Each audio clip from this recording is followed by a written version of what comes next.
So that was what I call authentic dance, and it's an experience. This is what I do when I go to dance. It's a way of me going deeply within myself, and I'm going to be talking about some of these terms, but a way for me to move energy to empower intentions.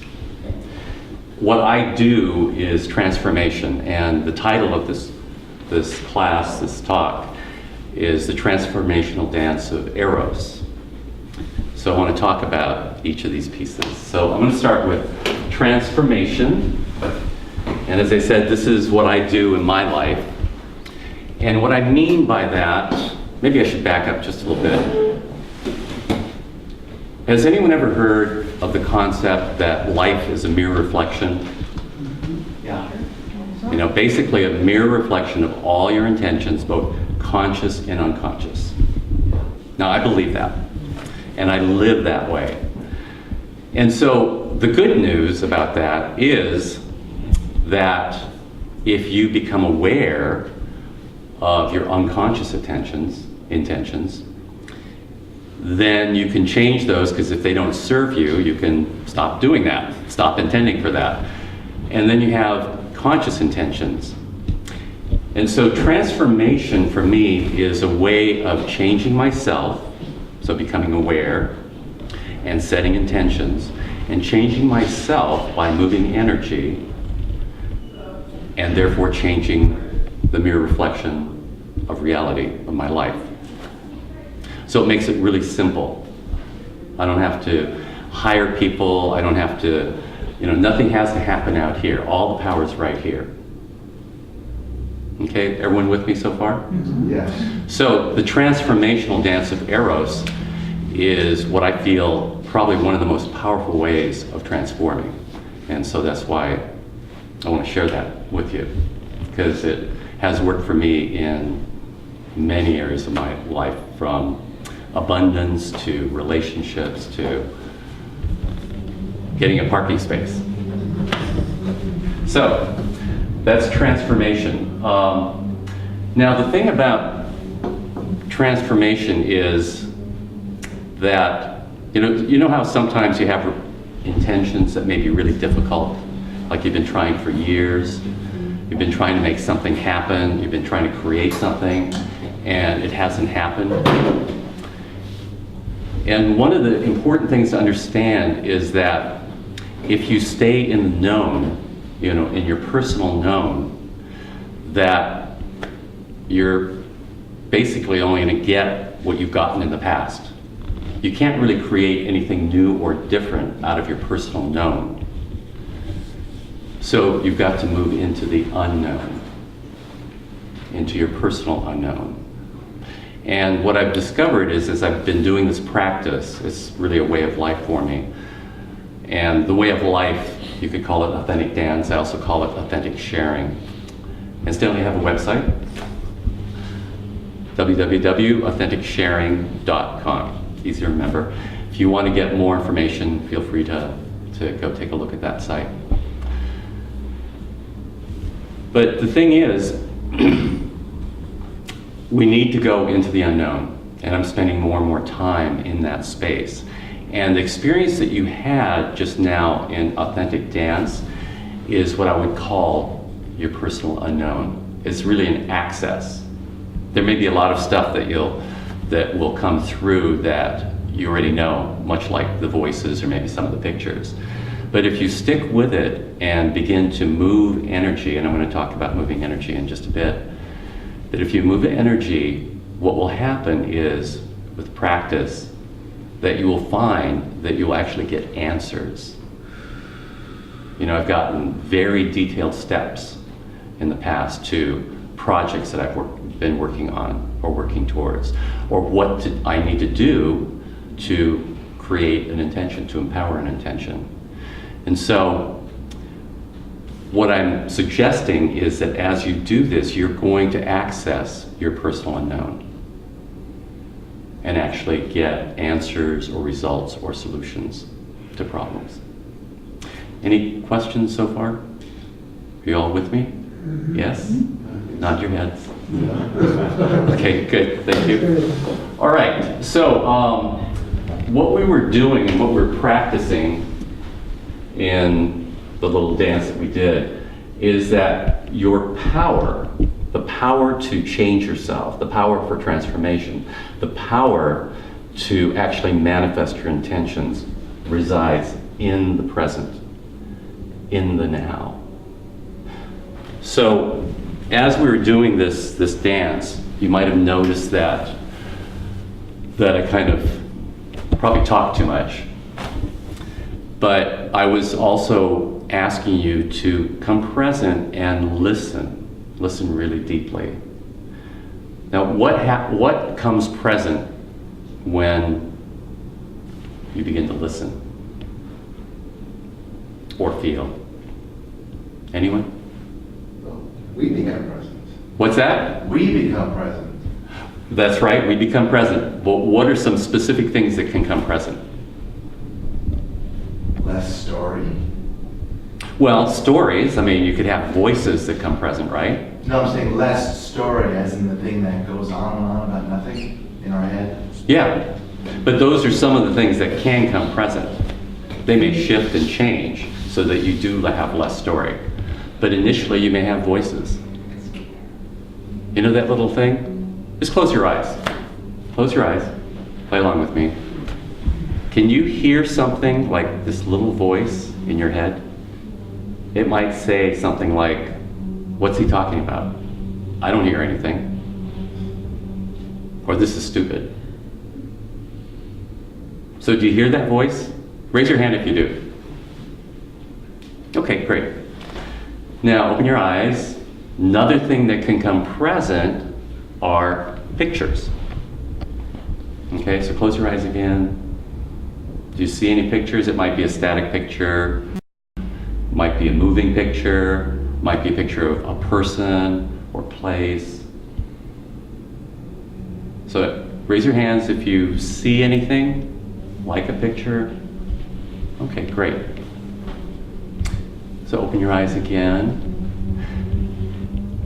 And another thing that I kept bringing you back into your body, because pictures and voices, a lot of us can be in touch with that, but oftentimes we're not very much in our bodies.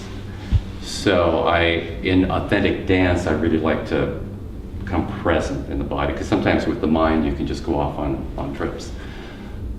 So body sensations. Did anyone notice any body sensations while you're dancing? Yeah. Could be warmth, it could be cold, it could be buzzing, a tingling, any number of things. And it could be localized in different areas of your body. Okay, and then the fourth thing that can come present are feelings, emotions. Did anyone experience any emotions at all? Yeah. It could be a whole spectrum, it could be anything from mild annoyance to rage and hatred, for example. Or it could be, just a tinge of sadness, I guess. A little bit of sadness, or it could be like, you're crying full out. Or it could be a little anxiety, or you could be scared stiff, So there's a whole range of emotions. Did some people experience that? Yes. Some feelings, okay. All right, great. So these can all be expressed, and this is the next piece, moving energy. I call it moving energy because the thing about, I'm kind of staying in one place. I usually like to move around, but my camera's on, so I'm recording this. Oh, incidentally, I just want to let you know that I gave instructions to make sure that the camera's just on me, unless someone actually wants to perform. Okay, all right, great. So, moving energy. The reason I use that term is because if you think of emotions, because one of the pieces that I teach is emotional empowerment. Because I think that's personally, I have been so disempowered most of my life. I grew up not able to express pretty much any emotion. And so it's been a real struggle and a challenge, but at the same time, I feel like it's a gift now because I've gone through it. And so I can really teach people how to move energy, as I put it, but to really be empowered with your emotions. Now, if we look at the emotions, my clock went out. All right. Just want to make sure that I stay on time. You want me to stop you at a certain time? No, I've got the clock here, so I'm good. Thanks. So, the emotions and energy. If you think of, I'm going to describe a model for you, and this really has helped me to look at emotions differently and become more empowered with them, because I think we have a tendency to make some emotions wrong. So, if you imagine that incoming energy, if you like blocked it and stopped it, that's fear. You're scared because there's some sort of dangerous energy coming towards you. And it doesn't have to be energy per se, but it could be a moving bus, for example, but it's danger, right? So when you stop it, you're creating fear in the body. You're blocking fear. And so that's fear. Now, if you allow that energy to move, what does it become? Any thoughts? Excitement. You know, and for me, the energy, the way it feels for me now, because I've moved a lot of fear, I've become really comfortable with it, that it becomes almost orgastic in nature. I mean, it feels good. You know, I'll go through kriyas and my body will shake and shiver, and it's nothing I'm doing, but it's simply the movement, the authentic dance movement of energy moving through the body. It's just happening naturally. So that's fear, the emotion of fear. And as you allow that fear to move, that energy to move in, it actually opens your receiving. It allows, because the universe is always trying to support us in the most magnificent way, in the most abundant way. The only thing is that most of us can't receive it. Our receiving box is just way too small. So as you begin to move the fear and allow that fear to move, you can actually open up to receive. I've had incredible experiences of receiving. I'm going to just share just a brief story, which is that, it's a much longer story, of course, but I had an intention to receive at least $30,000 a month. Shortly thereafter, very shortly thereafter, I made something like $80,000 in a month. Now, the most I ever made before was $60,000 in a year. Succeeding months, I made like $100,000, $130,000, $230,000. I actually made $100,000 in a single day. So I just want you to know the power of intentions and the power of actually allowing the fear to move and opening to receive. So I just share that little anecdote. And I've got trading papers to show it. It was trading, by the way, that I did it, which I knew nothing about, really. So that's fear. Now, as energy moves through the body, if you block that, and most of us have a tendency to block it at some level, it becomes pain. You know, so at some level, when you're blocking it, you're going to feel pain in the body. And it's just a natural thing because we've built up so much trauma and blocks and, you know, this matrix that we call our body. There's actually an energy matrix involved with it. That it just naturally, I think that's part of what the kriyas are about, is that it's actually supporting and opening up energy channels in the body. But what happens when you actually allow that energy to move through the body? What's the experience then? Because when you block it, it's pain. Pleasure, exactly. It's pleasure. So as you allow the energy to move, you can actually feel more and more pleasure. You receive more and more pleasure. I mean, I've experienced it. This is part of the dance of Eros. So I just want you to know that, you know, you can cry and you can, you know, rage and you can, you know, be scared. I mean, all this stuff. But as you begin to allow the idea, the concept that it's just energy. Actually, Janie and I Janie is a good friend. She also teaches this stuff and uses this stuff in her own life. Janie, you want to just say hi to everyone? Hi, Janie. So Janie and I had this idea that we're going to get a t-shirt and just put on it, it's just energy. Not anger, not fear, not pain, just energy. So that's the feeling you have when it begins to move through the body and you allow it to move through more and more. It just becomes this ecstatic experience.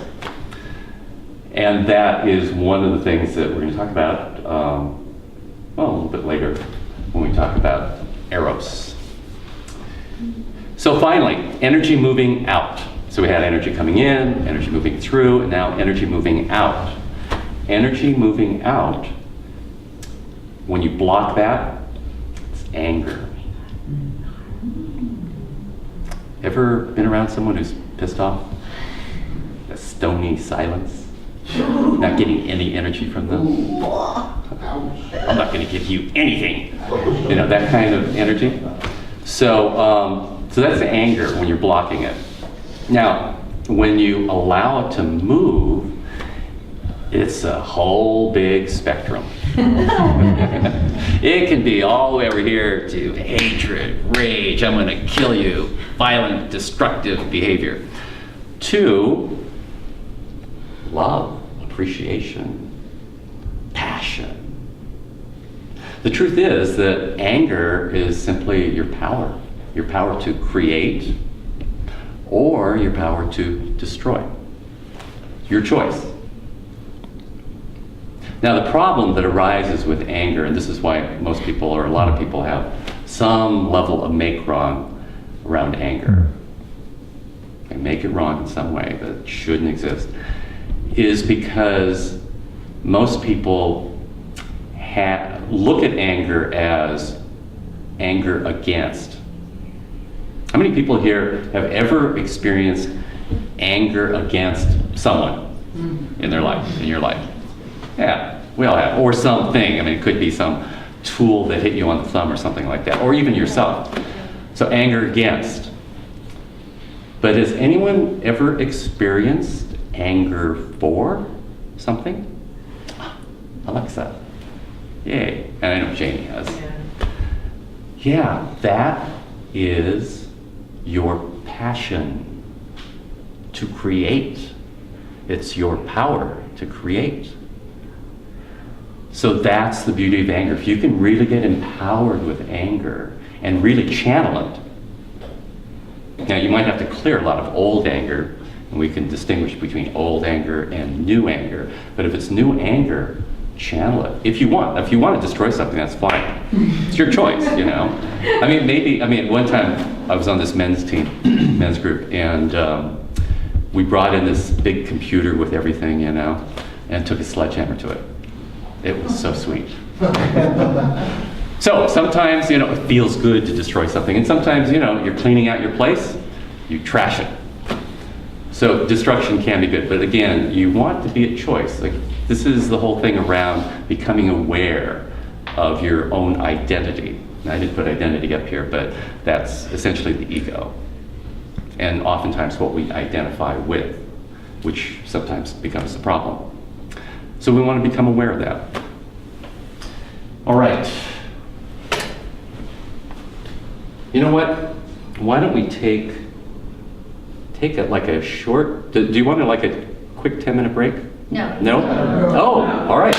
Okay, well then we'll just go right along. Do you need a 10-minute break? No. I'm doing great. I'm enjoying this. Okay, great. All right. So is everyone clear about moving energy? So it's a concept, but it is a very powerful concept, because if you start getting that it's simply energy moving, and you become empowered with that energy moving, which you can do inside the authentic dance, then what will happen is that transformation will occur on a very big basis. Yes? Could you say a little bit more about the difference between anger at something and anger for something?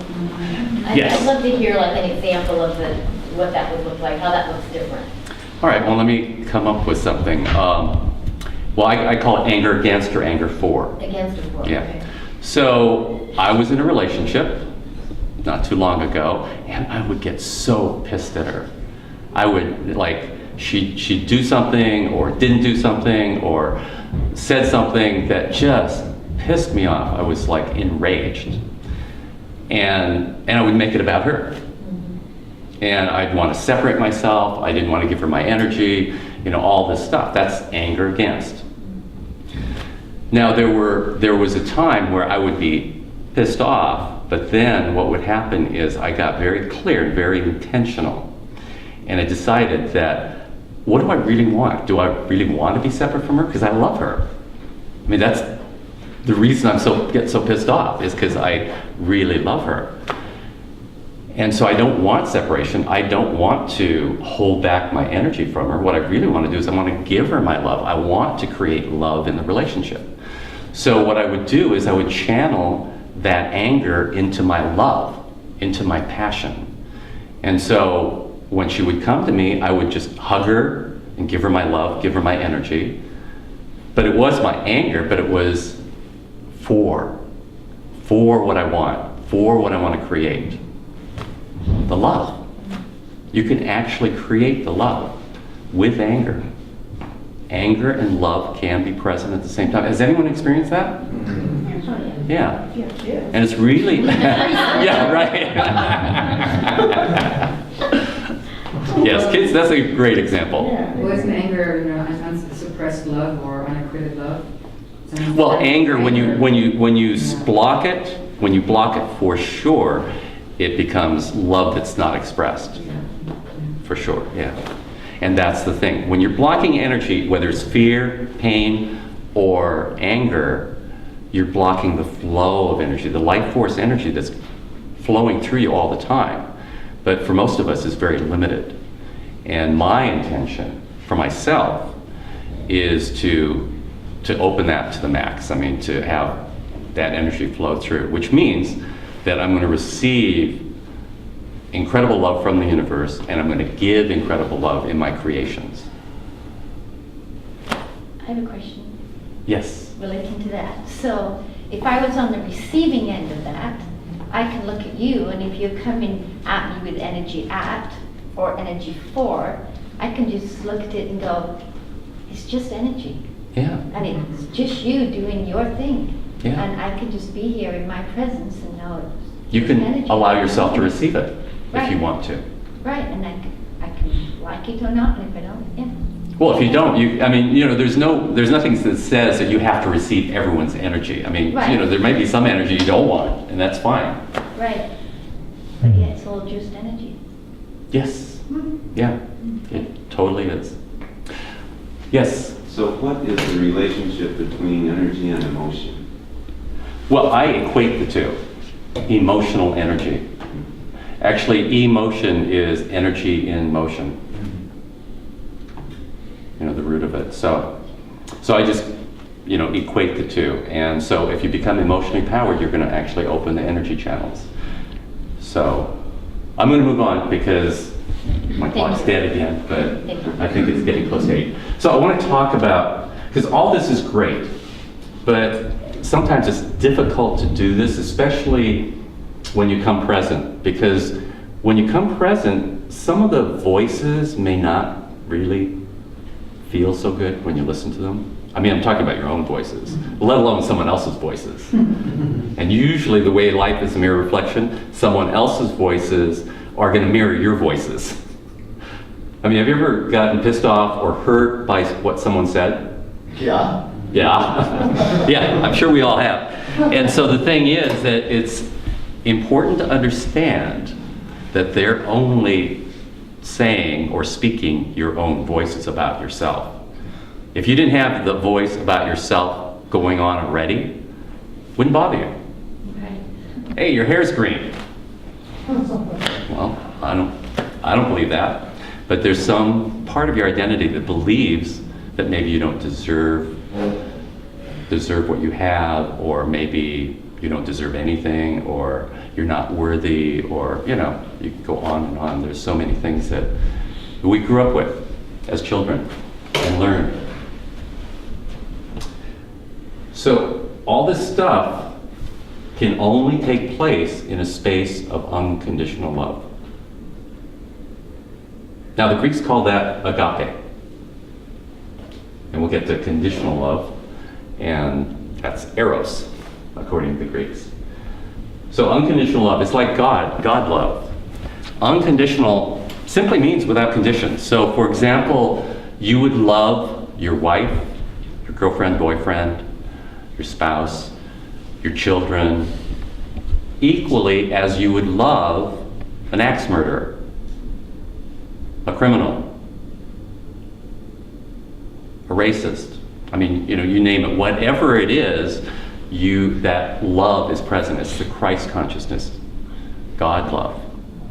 Now, most of us aren't quite to that place yet. I know I'm not. I'm getting better at it though, because I do have an intention to have unconditional love. And that's the kind of space that I always hold when I do my sessions or do workshops. It doesn't matter what you say, what's present, what your past is, what your history, who you say you are, that it's all okay. And this is a space that you need to give yourself.